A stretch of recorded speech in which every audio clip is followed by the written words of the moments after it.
하늘이 보고 두려워하며 땅끝이 무서워 떨며 함께 모여와서 각기 이웃을 도우며 그 형제에게 이르기를 너는 힘을 내라 하고 목공은 금장색을 격려하며 망치로 고르게 하는 자는 매질꾼을 격려하며 이르되 땜질이 잘 된다 하니 그가 못을 단단히 박아 우상을 흔들리지 아니하게 하는도다. 그러나 나의 종 너 이스라엘아, 내가 택한 야곱아, 나의 벗 아브라함의 자손아, 내가 땅 끝에서부터 너를 붙들며 땅 모퉁이에서부터 너를 부르고 내게 이르기를 너는 나의 종이라 내가 너를 택하고 싫어하여 버리지 아니하였다 하였노라. 두려워하지 말라, 내가 너와 함께 함이라. 놀라지 말라, 나는 내 하나님이 됨이라. 내가 너를 굳세게 하리라. 참으로 너를 도와주리라. 참으로 나의 의로운 오른손으로 너를 붙들리라. 아멘. 앉으시기 바랍니다. 우리 잠시 기도하도록 하겠습니다. 사랑의 하나님 아버지, 저희들 하나님의 은혜 가운데 작년 한 해를 살아왔고 또 새로운 한 해를 시작하는 시점에 서 있습니다. 하나님께서 약속으로 주신 말씀, 내가 너와 함께 할 것이고 너를 도와줄 것이고 그리고 너를 굳세게 할 것이고 나의 오른손으로 너를 붙든다고 하신 약속의 말씀을 붙잡고 우리가 올해도 한 해를 살아가길 원합니다. 특별히 우리는 세상을 살면서 두려움이나 또 여러 가지 불안을 느낄 때가 많습니다. 그래서 우리는 무언가를, 누군가를 의지하려고 합니다. 근데 하나님께서는 너희들이 궁극적으로 의지하고 궁극적으로 붙잡아야 할 대상은 바로 나 여호와 하나님이다, 그렇게 말씀하십니다. 오늘 우리가 새로운 한 해를 시작하는 새 첫 주일에 우리가 우리의 마음과 영적 상태를 살펴보고 이 말씀을 따라서 우리가 어떻게 영적으로 준비되어서 올 한 해를 시작해야 할지 하나님께서 알려주시기를 간절히 소망합니다. 그러므로 말미암아 우리가 마음의 변화를 받고 또 새로운 변화를 받아서 올 한 해 작년보다는 더 나은 믿음으로 더 나은 삶을 살 수 있도록 하나님 인도하여 주시옵소서. 예수님 이름으로 기도합나이다. 아멘. 제가 설교를 시작하기 전에 제가 목 감기가 있어가지고 그 기침약, 이 콧물약을 먹었더니만은 이렇게 좀 어지러워요. 그래서 제가 조금 어눌할 수 있는데 이해해 주시기 바랍니다. 자, 이 오늘 본문 말씀을 통해서 우리는 그 좀 새해를 시작하면서 우리가 영적으로 어떤 상태로 한 해를 시작할까, 그런 것을 한번 돌아보기를 원하는데요. 여러분, 그 옛날에는 한 20-30년 전만 하더라도 새해가 되면 새해 결심, 새해 각오 뭐 이런 거를 많이 세웠습니다. 그래서 이 덕담 중에 하나가 올해 결심이 뭐예요? 또 올해 목표가 뭐예요? 올해 뭐 이런 걸 물어보거든요. 그러면 어떤 사람 막 이 적어가지고 책상 위에 막 써붙이기도 하고 도표로 그려가지고 막 이렇게 해놓기도 하고, 그래서 올해는 이걸 달성하고 말 거야, 올해는 이런 각오로 살 거야. 그런데 요즘에는 그런 게 잘 없죠, 그죠? 요즘에 올해 결심이 뭡니까 이렇게 물어보면 좀 이상한 사람 취급할 거예요, 그죠? 무슨 올해의 결심? 그냥 사는 시간 속에 그냥 있는 것이 새해지 뭐 새로울 게 있나, 이렇게 살아가는데 둘 다 맞고 틀리고의 문제가 아니라 새해가 되었으면 좀 새로운 마음으로 새로운 결단으로 한번 이렇게 마음과 삶을 점검하는 게 나쁘진 않을 것 같습니다.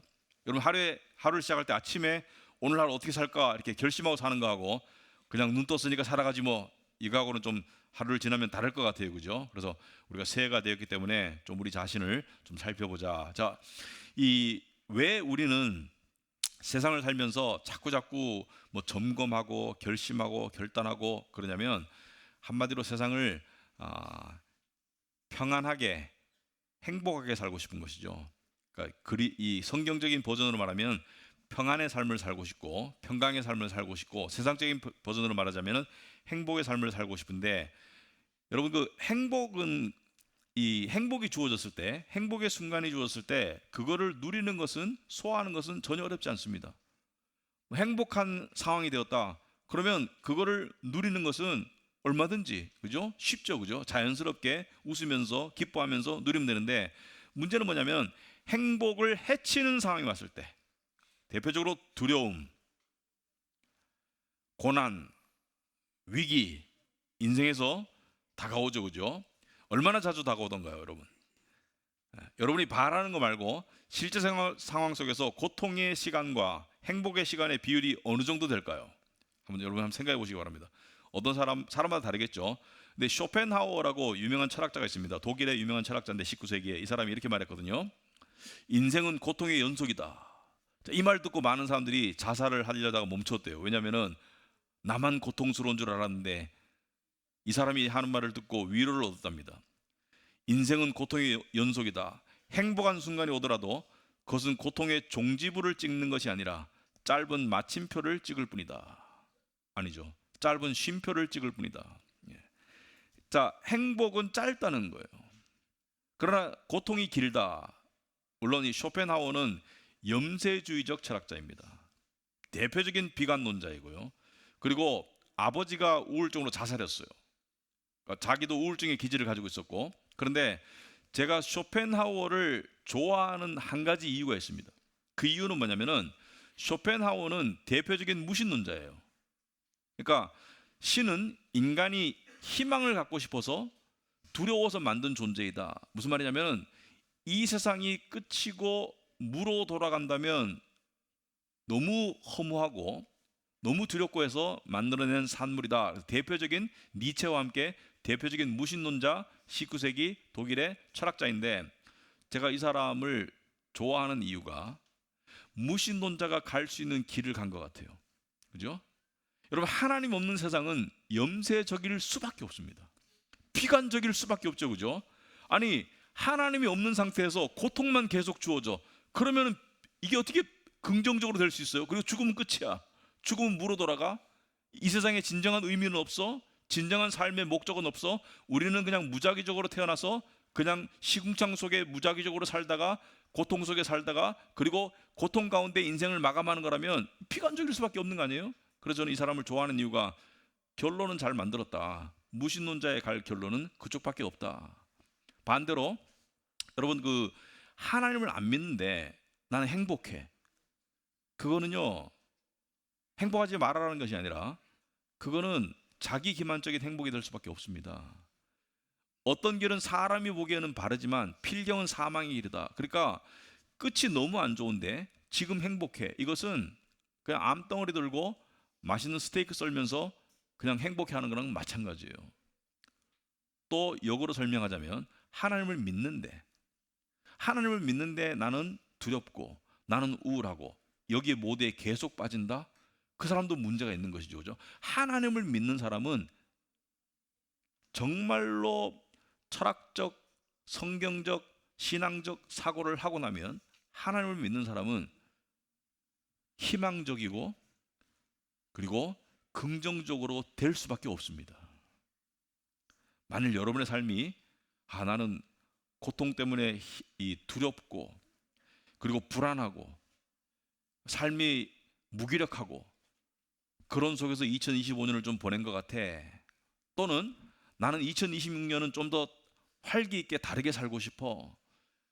인간관계 속에서 나의 주어진 삶의 직장이나 가정이나 교회 환경 속에서 나는 좀 활기 있게 소금같이 살고 싶어. 그러면 오늘 본문을 통해서 여러분의 영적 상태를 한번 점검을 해보셨으면 좋겠다. 자, 그래서 오늘 5절에 보시면은 섬들이 보고 두려워하며 땅끝이 무서워 떨며 함께 모여와서, 자, 이게 시적인 표현이죠. 시적인 표현인데 섬들이 두려워하고 땅끝이 무서워 떤다. 이것은 말하자면 광범위하고 엄청난 두려움을 이야기하는데, 사실 오늘 본문에 다 포함은 안 했지만 앞의 내용을 보면 앞에 4절을 잠깐 빌리자면 본문에 들어있지 않지만은 이 일을 누가 행하였느냐, 이 고난과 위기의 상황을 누가 만들고 있는가, 이것을 질문하고 있어요. 이사야서는. 자, 인생에서 고난이 와요. 위기가 닥쳐요. 이거 누가 만든 거예요? 여러분, 욥기를 보시면은 욥은 그래도 율법에 비추어서 의로운 사람이었습니다. 하나님께서 자랑할 정도로. 근데 욥의 자식들이 다 죽어버리고 재산이 다 하루아침에 날아가고 결국에는 자기의 몸에까지 이 문제가 생겨서 종기 욕창이 나가지고 잠도 잘 수 없고 이 기왓장으로 북북 끓고 이런 불행한 상태를 누가 만들었어요? 사탄이 했죠, 그죠? 사탄이 욥을 건드렸지만 궁극적으로 누가 만들었어요? 하나님이 한 거예요. 그래서 하나님의 적극적인 뜻이 있고 허용적인 뜻이 있습니다. 하나님께서 적극적으로 하신 것이 있고, 욥기 같은 경우는 하나님이 사탄에게 그럼 해봐, 생명만은 건들지 마라, 욥의 생명만은 건들지 말고 욥에게 고통을 줘봐, 허용적인 뜻이 있기 때문에 인생이라는 모든 고통의 뿌리는 하나님이에요. 그러면 사랑의 하나님이 왜 고통을 주나? 이제 많은 사람들이 생각하죠, 그죠? 철학자들도 물어요. 아니, 하나님이 사랑이라면서 그럼 인간을 고통을 줘놓고 괴롭히는 것은 이거죠, 가학적이고 뭔가 이렇게 이 짐승이나 곤충 잡아가지고 막 바늘로 찔러가면서 이렇게 얼마나 고통을 느끼나, 이게 하나님의 사랑의 하나님인가? 이렇게 생각하시는 사람이 있어요. 그러나 성경은 이렇게 설명합니다. 두 가지로 설명합니다. 왜 인생에 고통이 많은가? 첫째는 죄를 할부금으로 갖고 있다. 죄 때문인 거예요. 여러분, 할부금은 어떤 면에서 좋냐면은, 할부금은 조금 부담이 적고 좀 덜 충격적이죠, 그죠? 여러분, 죄를 일시금으로 갚으면 어떻게 돼요? 죄의 삭은 사망이다. 바로 죽어야 돼요. 그래서 하나님께서 할부금으로 갖게 해주신 것, 저도 은혜다. 그러니까 내가 고통을 겪어요. 이런 사람이 있어요. 나는 이 정도 고통을 겪을 죄는 안 지은 것 같은데, 자, 죄가 그런 겁니다. 죄는 형평과 이 정의 이런 게 이게 조금 이렇게 균열이 가는 게 죄예요. 그러니까 어떤 사람은 정말 악인인데도 세상에서 고통이 덜할 수 있습니다. 근데 어떤 사람은 세상에서 그래도 믿음이 있는 사람인데 고통이 덜할 수 있어요. 거기에 대한 의문과 불평이 시편 73편인데 결론은 뭐예요? 내가 하나님의 전에 이르니까 모든 것이 공평해 보이네. 왜냐하면 죄에 대한 모든 공평한 심판은 하나님 앞에서 다 이루어집니다. 그러니까 세상에서 일어나는 일시적인 상황 가지고 전체를 판단하지 말아라, 일반하지 말아라. 어쨌든 간에 근본적으로 고통은 죄에 대한 할부금이다. 그래서 할부금을 여러분도 갚고 있고 저도 갚아야 돼요. 왜? 육신에 여전히 죄가 있기 때문에. 물론 구원 받았지만 이 세상에 사는 동안에는 죄의 할부금을 갚고 있어요. 두 번째, 왜 고통이 주어지는가? 이것은 하나님께서 믿는 자와 믿지 않는 자들을 구별하시기 위함입니다. 믿는 자들과 믿지 않는 자들이 살아가는 방식과 믿음의 대상을 구별하시기 위함이에요. 자, 고통과 위기와 고난이 주어졌을 때 믿지 않는 사람은 어떻게 반응하는가? 크게 두 가지로 반응합니다. 믿지 않는 사람은 첫째, 사람을 의지한다. 인간은 의존적인 존재예요. 인간은 독립적인 존재가 아니에요. 인간은 무언가 누군가를 의지하고 의존할 수밖에 없는 의존적인 피조물로 만들어졌기 때문에, 이게 인간의 DNA이기 때문에 인간은 무언가를 통해서 위안을 얻고 무언가를 의지함을 통해서 인간은 안심하고 무언가 의지하고 의존해야 돼요. 나는 아무것도 의지하지 않고 의존하지 않아, 이렇게 말하는 사람은 바본 거예요. 그 사람은 자기가 무슨 말을 하고 있는지 모르는 거예요. 그래서 믿지 않는 사람은 고난과 위기가 왔을 때 첫째는 사람을 의지한다. 그래서 그 내용이 5절 6절의 내용입니다. 자, 섬들이 보고 두려워하며 땅끝이 무서워 떨며 고통과 위기가 닥쳤어요. 그러니까 어떻게 해요?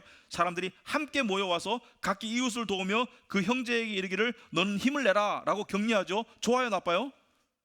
나쁜 거 아니에요, 그 자체는. 그러나 이게 궁극적인 게 되면 우상인 거예요.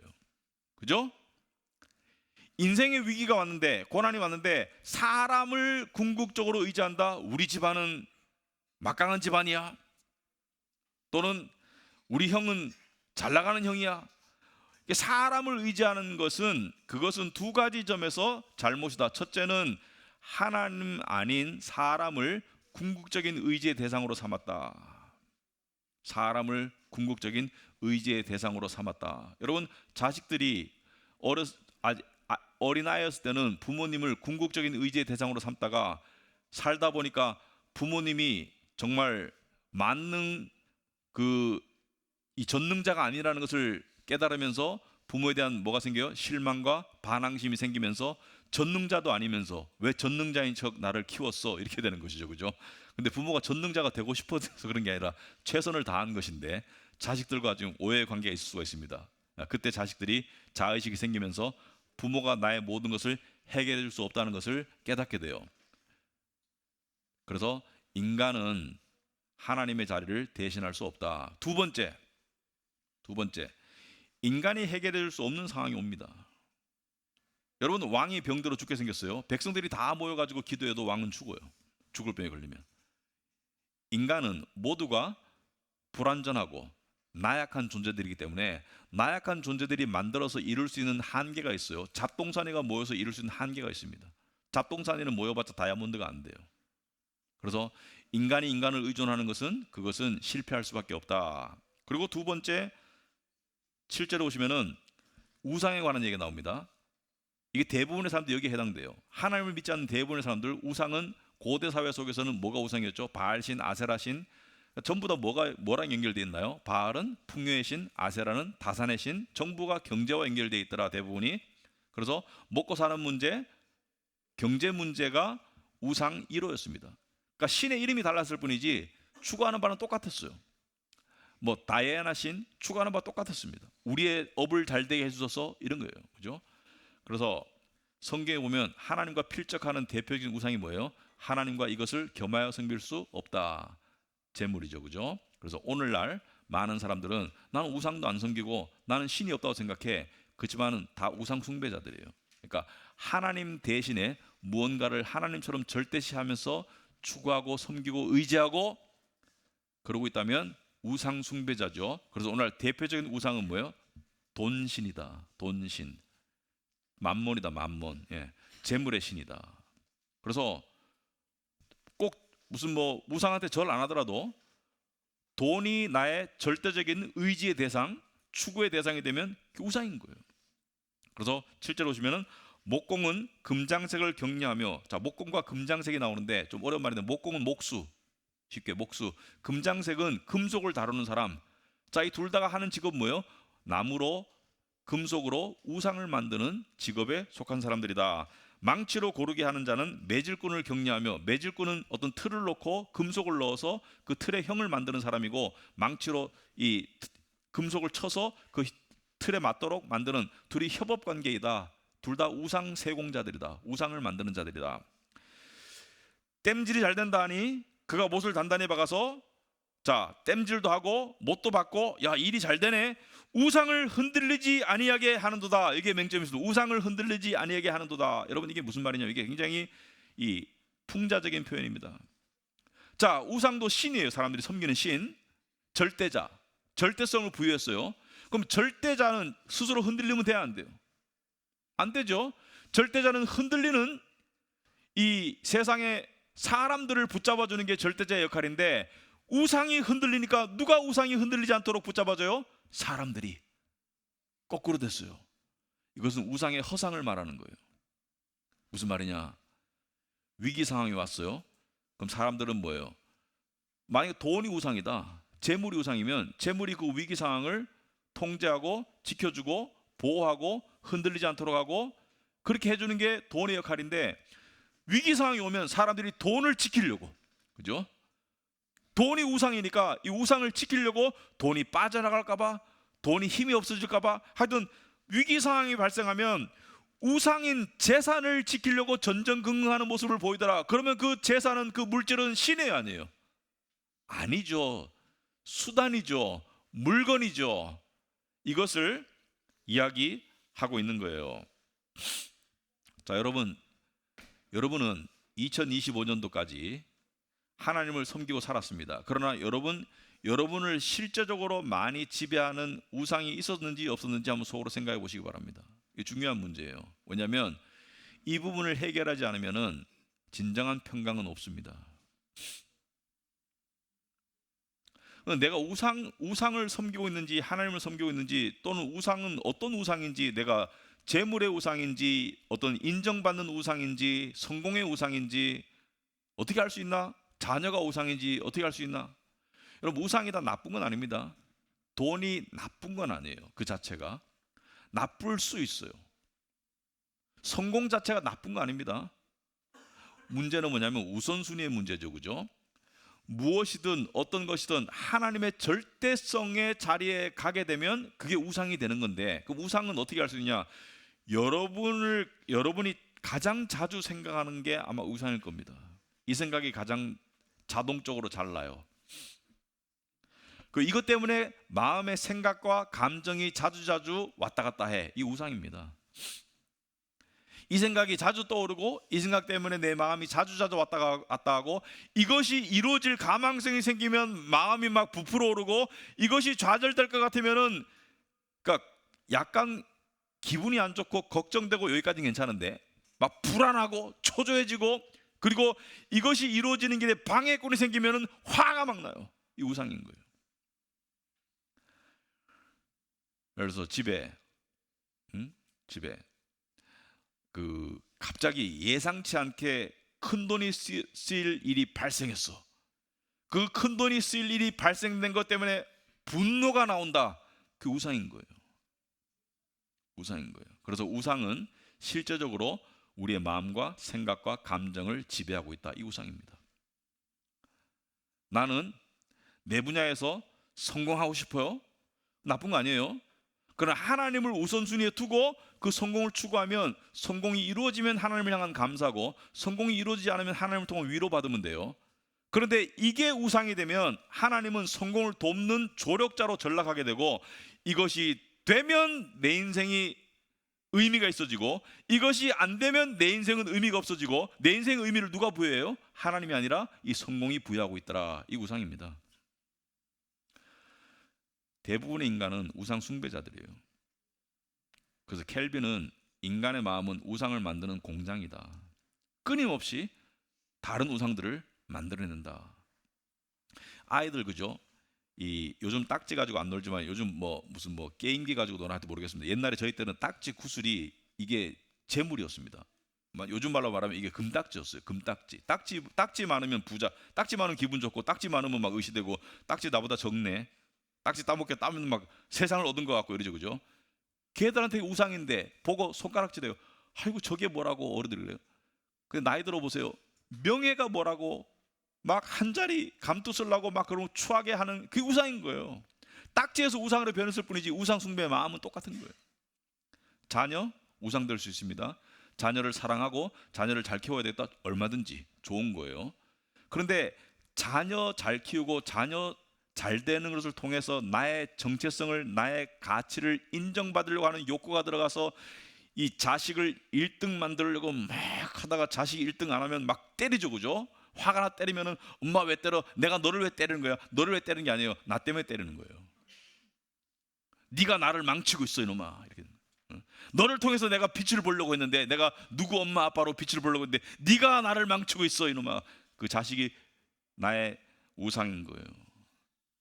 그래서 우상의 이면은 자신이 있습니다. 우상을 통해서 자신을 이루려고 하는 거예요. 자, 그런데 오늘날 대표적인 우상은 재물입니다.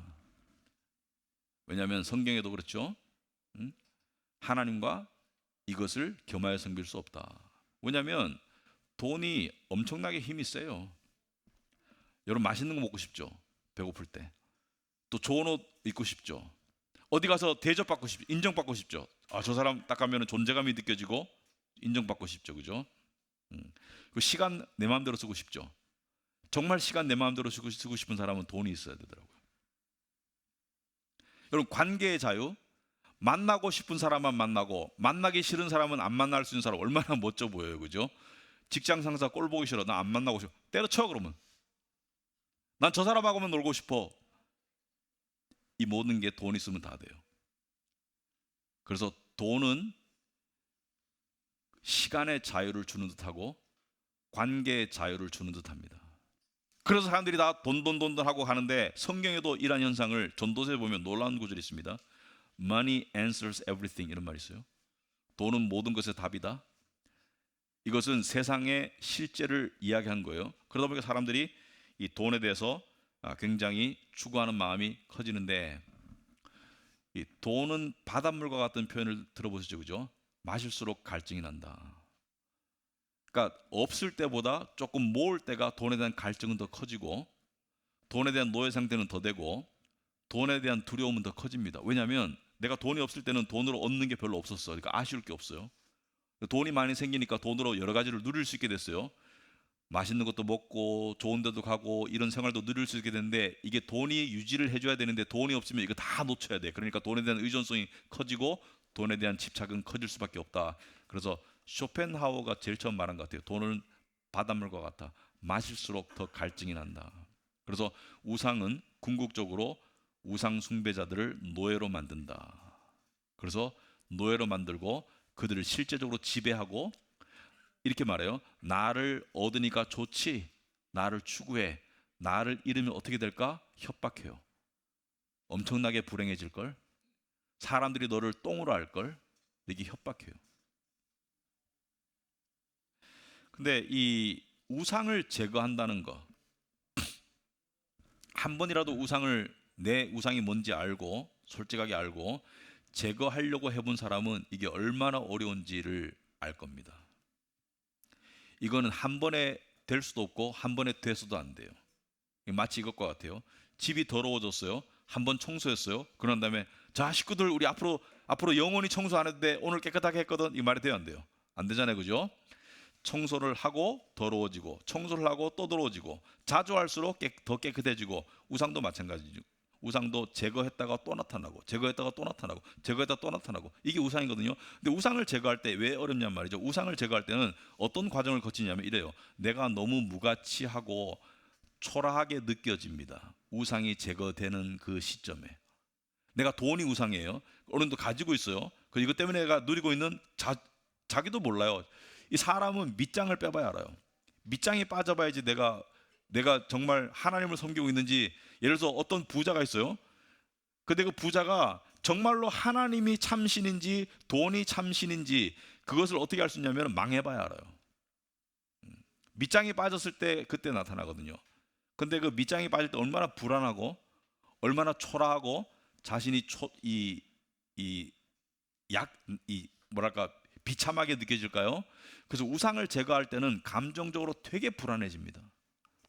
근데 제거하고 난 다음에 마치 병을 수술할 때는 되게 아프죠, 그죠? 잘라낼 때는. 그런 다음에 나으면서 회복되면서 평안해지죠, 그죠? 그래서 우상을 제거하는 과정 속에서는 굉장히 힘든 어떤 금단 현상이 옵니다. 그것이 제거되고 난 다음에 하나님으로 다시 복원될 때 굉장히 또 충만하고, 내가 왜 그렇게 살았을까? 진작 이렇게 수술 받을 걸. 근데 그것도 얼마 지나지 않으면 또 우상 숭배로 가요. 그래서 이거를 자주자주 해야 되는데 자, 여러분, 하나님으로 넘어가는 것이 우상을 제거하는 길이다. 우상은 우상만 제거할 수 없다. 왜냐하면 인간은 본질적으로 뭐예요? 의존적인 존재이기 때문에 누군가를 의존해야 돼요. 내가 불량식품을 안 먹는다고 해가지고 불량식품이 나쁘다 가지고 불량식품을 안 먹을 수 있나요, 없나요? 안 먹을 수 없어요. 배가 고프니까. 그러니까 좋은 음식을 먹으면 불량식품을 덜 먹게 되겠죠. 안 먹게 되거나. 마찬가지입니다. 하나님을 의지하면 우상은 사라진다. 그래서 오늘 8절부터는 그 이야기를 하시는 것이다. 그러나 앞에 세상 사람들은 위기나 고난이 닥쳤을 때 사람을 의지하고 우상을 의지했다면, 그러나 나의 종 너 이스라엘아, 내가 택한 야곱아, 하나님이 여러 가지로 표현하세요. 결과적으로 딱 하나의 개념입니다. 너는 내 거야. 너는 나의 종이고 내가 택했고 나의 이스라엘이고, 그리고 나의 벗이야, 나의 친구야, my friend. 와, 하나님이 친구라고 불러주시는 것을 여러분 상상해 봤습니까? 여러분을 하나님이 친구라고 불러주신다. 모든 것을 공유하시겠다는 거예요.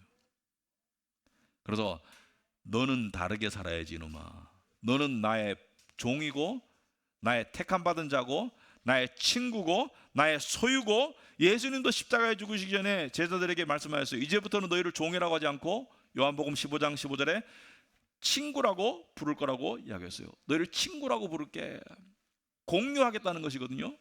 자, 그러면 우상을 숭배하는 사람과 하나님을 참신으로 여기고 하나님을 의지하는 사람 사이에 여러 가지 특징이 있을 겁니다. 여러 가지 특징이 있을 거예요. 가장 대표적인 특징이 두려움입니다. 두려움. 우상 숭배자는 항상 두려워요. 나는 안 두려운데? 나는 돈이 많아서 안 두려운데? 돈을 잃을까 봐 하는 두려움이 늘 깔려 있어요. 잃을 가망이 없는데 줄어들까 봐에 대한 두려움이 늘 깔려 있어요. 그리고 저 사람보다 못 가질까 봐에 대한 두려움이 깔려 있어요. 그래서 우상 숭배자는 두려움을 갖고 있습니다. 그러나 하나님을 정말로 의지하는 사람은 하나님이 주인인 세상에서 내가 하나님의 친구야. 여러분, 절대 권력자의 나라에서 그 절대 권력자의 친구에게는 없는 것이 여러 가지가 있습니다. 없을 것이. 두려움이 없습니다. 여러분이 북한에 김정은의 친구라고 생각해 보세요. 어디가 두렵겠어요? 누가 어떻게 할 건데?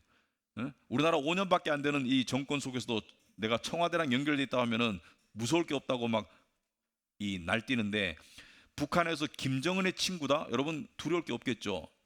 여러분이 정말로 하나님의 친구라는 것을 믿으면 세상에 두려움이 생길까요? 안 생길까요? 안 생기죠. 그래서 우상을 지워 나가려면 우상 자체를 제거하려는 노력은 소용이 없습니다. 하나님을 가까이 해야 돼요. 하나님을. 자, 그런데 이 부분이 조금 어렵습니다. 제가 이해를 돕기 위해서 설명할 텐데, 여러분 그 역사 속에서 하나님께서 구원의 은혜를 획기적으로 베푸신 것이 2000년 전에 예수님이 오심으로써 십자가와 부활 사건이었다면, 하나님의 일반 은총 아래에서 인간에게 도덕적인 그리고 철학적인 깨달음을 깊이 주신 때가 공교롭게도 여러분 하나님께서 역사하실 때요, 광범위하게 동시에 역사하실 때가 많아요. 종교개혁도 동시에 역사하셨고, 근데 인류 역사 속에서 인류에게 도덕적인 철학적인 세상에 대한 이성적인 깨달음을 쏟아 부어 주실 때가 기원전 5세기부터 6세기 4세기 오를 때예요. 기원전 5세기 정도. 동양에서는 공자가 나왔습니다. 인도에서는 부처가 나왔고요. 그리고 서양에서는 소크라테스가 나왔습니다. 거의 동시대 사람인 걸 아세요? 굉장히 그 연구해 보면 흥미로워요. 근데 이 얘기를 하려는 게 아니라 제가 하고 싶은 사람은 플라톤입니다. 소크라테스와 플라톤과 아리스토텔레스 이렇게 연결되죠, 그죠? 소크라테스, 플라톤, 아리스토텔레스. 근데 이 세 사람은 연결되었어요. 왜냐하면 플라톤은 소크라테스가 억울하게 재판을 받고 독배를 마시고 아테네에서 죽는 것을 20대 후반 때 목격한 소크라테스의 제자가 플라톤이에요. 그리고 플라톤이 세운 아카데미아에서 20년 동안 공부한 제자가 아리스토텔레스입니다. 그러니까 셋은 정말 밀접하게 연결되어 있고, 지금도 서양 철학과 기독교는 플라톤과 아리스토텔레스를 벗어날 수 없습니다. 왜냐하면 철학은 신학을 설명해 줄 수 있는 좋은 틀이 돼요. 그래서 철학이 신학의 시녀다.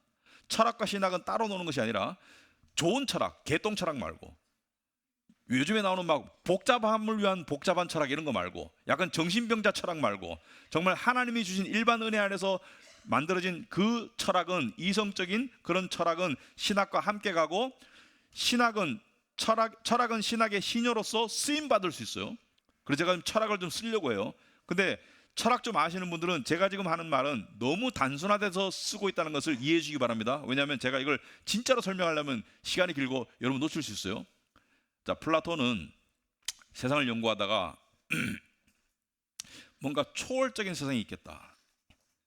이 세상 말고 초월적인 세상이 있는데, 그 초월적인 세상 안에는 완전하고 불변하는 어떤 실체가 존재한다고 믿었습니다.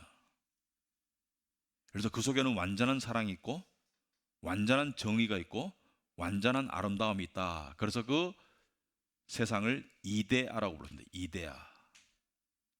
그리고 지금 사는 세상은 그 완전한 이데아를 모방한 불완전하고 변동성이 심한 그림자와 같은 세상이다. 왜 그림자가 나왔는지는 설명 안 할게요. 이거 이쪽으로 가면 너무 복잡해요. 복잡한 건 아닌데 시간 많이 뺄게요. 자, 그래서 두 개로 나눴다. 지금 우리는 그림자 세상에 살고 있어요. 그러니까 그림자 세상에서는 모든 것이 불완전하고 변동성이 심하고 그리고 모조품이에요.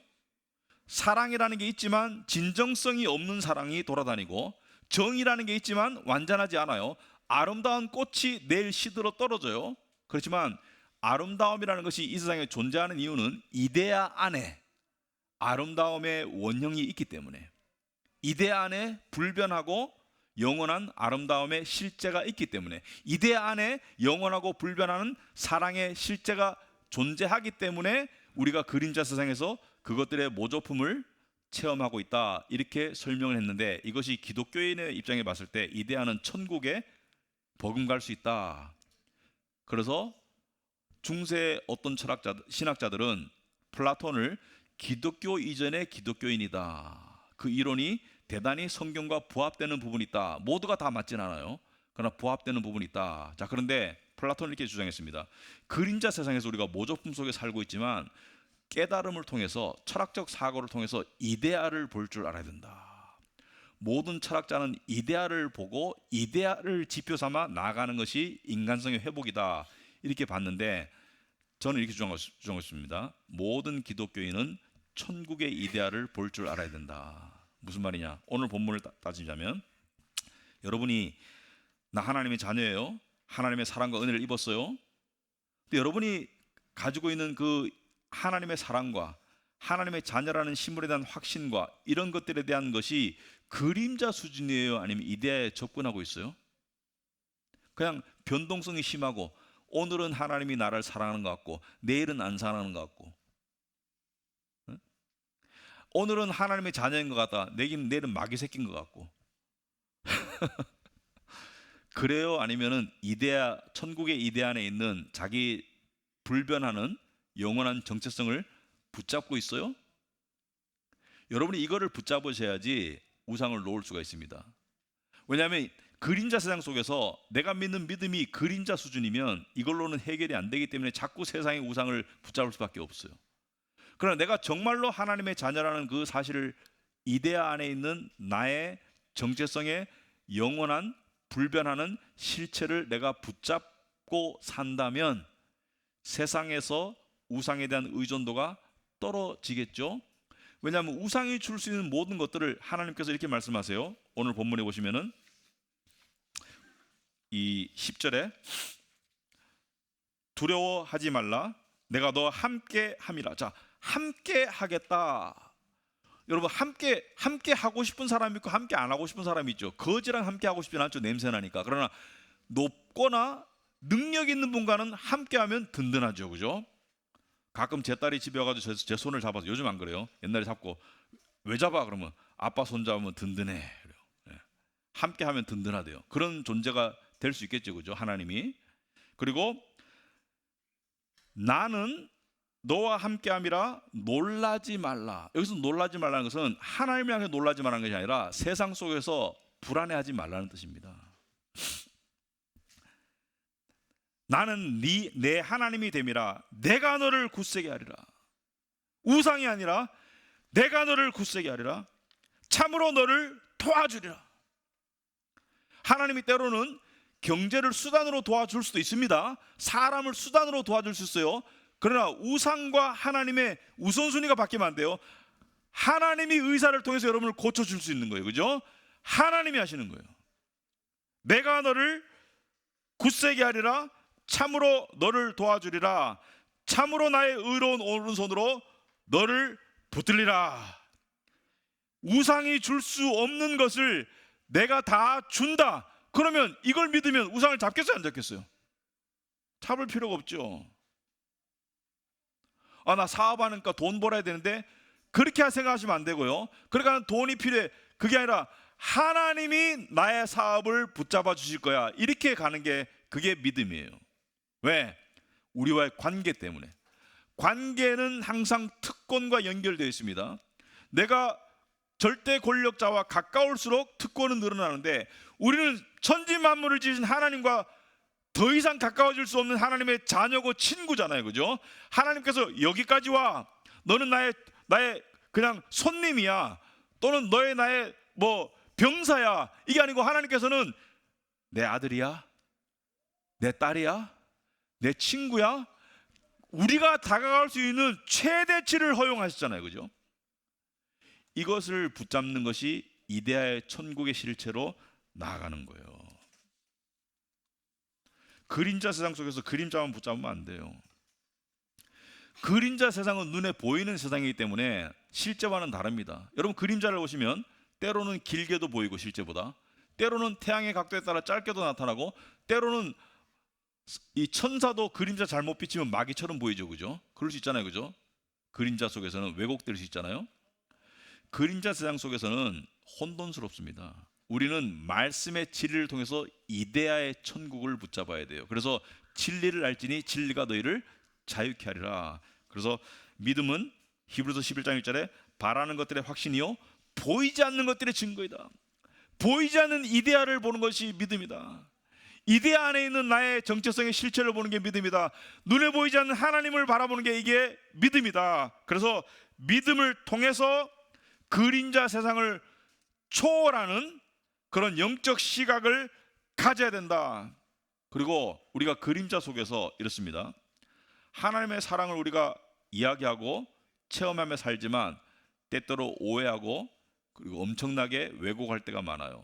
여러분, 때때로 이 그림자 세상 속에서 하나님이 여러분을 오늘은 엄청 사랑하시는 것 같아. 눈물도 나고 예배도 은혜롭고, 내일 되니까 하나님 나를 엄청 미워하시는 것 같아. 죄도 짓고, 하나님 나를 이제 싫어하시는 것 같아. 온갖 종류의 감정의 기복을 겪죠. 왜냐하면 그림자 세상은 변화하고 그리고 불안정하고 모조품이니까. 그래서 하나님께서 우리 그런 마음을 꿰뚫어 보시고 오늘 9절에 뭐라 그랬어요? 내가 땅 끝에서부터 너를 붙들며 땅 모퉁이에서부터 너를 부르고, 너 저쪽에 끝에 있던 놈이야. 내가 불렀어. 말하자면 너 나한테 올 수도 없던 존재였어. 너 더럽고 원수고 죄인이고, 너를 부르고 내게 이르기를 너는 나의 종이라. 그 다음 말이 중요합니다. 내가 너를 택하고 싫어하여 버리지 아니하였다 하였노라. 나는 너를 싫다고 버린 적이 있다 없다? 없다. 왜 그런데 우리가 그렇게 느끼냐? 그림자 세상 속에 있기 때문에. 하나님이 우리를 싫어하신 적이 있어요 없어요? 없습니다. 싫어할 일이 있어요 없어요? 없습니다. 하나님이 사랑의 매를 댈 일이 있어요 없어요? 있습니다. 하나님이 우리를 사랑의 매를 댈 일이 있어요. 하지만 하나님이 절대로 우리를 정죄하지 않습니다. 왜냐하면 그리스도 예수 안에 있는 자에게는 결코 정죄함이 없어요. 하나님은 우리를 정죄하거나 저주하거나 팽개치지 않습니다. 근데 우리는 그림자 세상 속에서 그걸 느끼고 우상을 숭배할수록 더 많이 느끼게 됩니다. 여러분, 이 세상의 가장 대표적인 돈신을 비롯해 가지고 여러분들이 많은 우상들이 있는데, 그 우상이 꼭 불필요하고 나쁜 건 아니에요. 돈도 벌어야 돼요.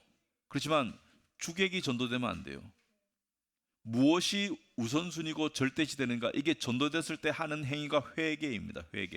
회개는, 행동의 회개는 그것은 1차원적인 것이고요. 회개는 정말 중요한 회개는 내면의 회개입니다. 내면의 상태의 회개, 정확히 말하면 내면의 상태의 회개. 특별히 내가 하나님을 못 믿는 것을 회개하고 믿음으로 돌아가는 그 회개가 너무 중요하다. 자, 그래서 2026년을 살아가는 여러분, 작년보다는 좀 더 평안하시길 바랍니다. 작년보다는 세상의 두려움에서 좀 더 벗어나시길 바라고요. 우상에 시달림에서 좀 더 놓이기를 바랍니다. 여러분, 요즘 세상이 우상 숭배가 너무 이 극을 향해 치달을 수밖에 없는 것이 너무 눈에 다 보이고요.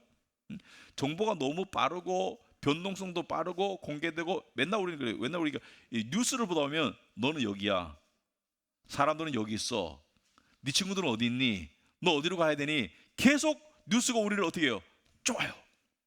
닥달하고, 너는 멍청해, 저 사람 봐라, 똑똑하지 않니, 빠릿빠릿해가지고 잘 나가잖아, 그죠? 근데 성경에 보시면 이야기는 다 나중에 또 하고 싶어요. 하나님께서 악인에게 물질적인 복을 많이 주세요. 의인에게도 줍니다. 그러나 물질적인 복을 악인에게도 많이 주세요. 왜? 그래가지고 망하라고. 심지어 쓰고 남아서 자식들에게도 줄 수 있도록 정도로 복을 많이 주세요. 그래가지고 대대로 우상숭배자가 되라고. 시편 17편 15절 나중에 집에 가서 읽어보세요. 제 말이 거짓말인가? 자, 우리는 그림자 세상에 끌려다니면서 살 것이 아니라 천국의 이데아를 볼 줄 알아야 된다. 그러면 시편 33편 20절에서 21절이 우리의 고백이 될 것이다. 여러분 주보에 나와 있죠? 시편 33편 20절, 주님은 우리의 구원자이다. 누가 구원자라고요? 주님이. 세상의 우상이 아니라 우리의 방패이시니, 내 삶의 방패막이가 궁극적인 방패막이가. 여러분, 돈이 방패막이가 될 수 있습니다. 없다고 말하는 거 아니에요. 그러나 궁극적인 방패막이가 뭐라고요? 하나님이 돼야 되는 것이죠. 그리고 하나님이 돈을 통해서 방패막이를 주실 때도 있어요. 그러나 돈 자체가 방패막이가 되면 우상이 되는 거예요. 그래서 우리가 주님을 기다립니다. 우리가 그 거룩한 이름을 의지하기에 우리 마음이 그분 때문에 기쁩니다. 다 기쁘고 싶죠. 근데 여러분, 우상 숭배를 해보면 처음에는 달콤할 것 같지만 하면 할수록 기쁨이 없어져요. 두려움이 생기고 초조함이 생기고, 하면 할수록 우상에 시달리게 되는데, 닥달당하게 되는데, 그 거룩한 이름을 의지하기에 우리 마음이 그분 때문에 기쁘다. 웨스트민스터 소요리 문답 제1번이 인간의 주된 목적이 무엇이뇨? 그분을 영화롭게 하고 그분을 기뻐하는 것이다. 아멘. 우리는 주님을 기다립니다. 돈벼락을 기다리지 말고 주님을 기다리세요. 돈벼락 기다려도 안 와요. 안 기다려도 올 사람은 오더라고요. 주님을 기다리세요. 우리에게 주님의 한결같은 사랑을 베풀어 주십시오. 자, 이것은 이것을 잘 봐야 돼요. 주님의 사랑은 한결같아요. 우리를 향한 주님의 사랑은 한결같아요.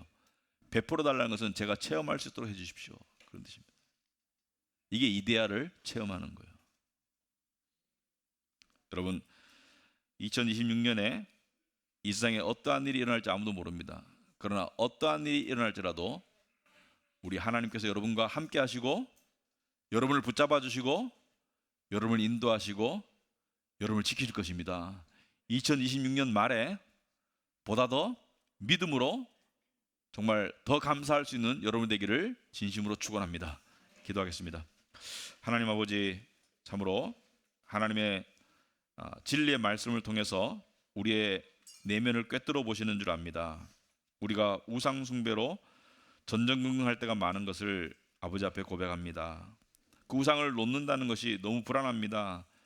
그토록 의지하던 우상을 놓으려고 할 때 불안감, 초조감, 금단 현상, 그리고 내가 비참해지는 것 같고, 하지만 놓는다고 없어지지도 않습니다. 붙잡는다고 더 생기지도 않습니다. 단지 우리의 마음의 평강만 해칠 뿐입니다. 하나님을 붙잡도록 도와주시옵소서. 지혜를 가지고 하나님을 마음속에 중심에 모실 수 있도록 주님 도와주시옵시고, 이 일이 하루아침에 단번에 이루어지는 일이 아니라 이 일을 향해서 우리가 날마다 애쓰고 또 손과 발을 모아서 하나님께 기도하고 말씀 앞에 엎드리고 그렇게 하는 저희들 될 수 있도록 주님 도와주시옵소서. 그래서 우리 사랑하는 우리 카베네트 교회 성도 모든 분들과 또 가정 속에 하나님의 은혜와 평강이 더욱더 충만히 거할 수 있도록 은혜 베풀어 주시옵소서. 예수님 이름으로 기도합나이다. 아멘.